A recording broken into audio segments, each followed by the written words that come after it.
sumuporta sa amin para maging posible ang event. Hindi matatapos itong programang ito na hindi natin naririnig ang ating minamahal na executive director na tumakbo. Tumakbo din to. May we call on our executive director of PhilRise, Dr. Eufemio T. Rasco Jr.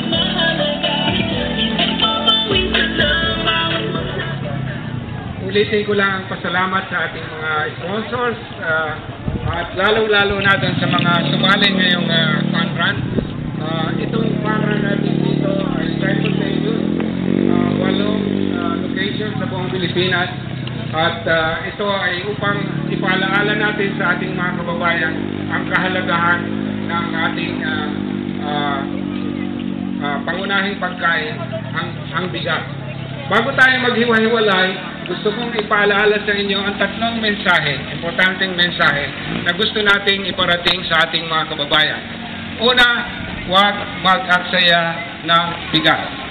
Meron pang mga estudyante rito, may test pagkatapos nitong fun run. No? Pangalawa, kumain ng brown rice. Pangatlo, kumain ng diversified staple food o balanced diet. At meron pa pong pang-apat, huwag nating kalimutan. Pagdating nyo sa inyong probinsya, huwag kalimutan pasalamatan ang mga magsasaka na nagpapakain sa atin araw-araw.